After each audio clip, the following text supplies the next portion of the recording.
হরে কৃষ্ণ। শুভ জন্মাষ্টমী মহোৎসব কি জয়। তো সুপ্রিয় গৌর ভক্তবৃন্দ, আজকে আমরা দর্শন করব ইসকন সিলেটে আয়োজিত পরমেশ্বর ভগবান শ্রীকৃষ্ণচন্দ্রের শুভ 5250তম আবির্ভাব তিথি মহোৎসব উপলক্ষে অনুষ্ঠানে আগত 6000 ভক্তের মহাপ্রসাদ প্রস্তুতি।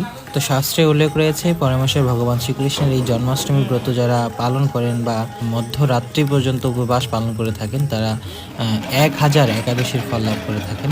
তো ঠিক একাদশীতে আমরা যেমন অনুকল্প প্রসাদ গ্রহণ করে থাকি, পঞ্চরবি শস্য বর্জন করি, ঠিক তেমনই এই জন্মাষ্টমী মহোৎসবে আমাদের পঞ্চরবি শস্য বর্জন করা উচিত। তো আপনারা এখানে দেখতে পাচ্ছেন সমস্ত ভক্তরা সকাল থেকে এখানে সবজি প্রস্তুত করছেন। এখানে পেঁপে, আলু, মিষ্টি কুমড়ো, এই সবজিগুলো দ্বারা আজকে এই সবজি করা হবে এবং এর সাথে থাকবে হচ্ছে ইন্ডিয়ান সাবু এবং সাবু, মিষ্টি কুমড়ো, আলু, পেঁপে দিয়ে একটি শুকনো সবজি বা সাবুর খিচুড়ি বা সাবুর ভুনা তৈরি করা হবে।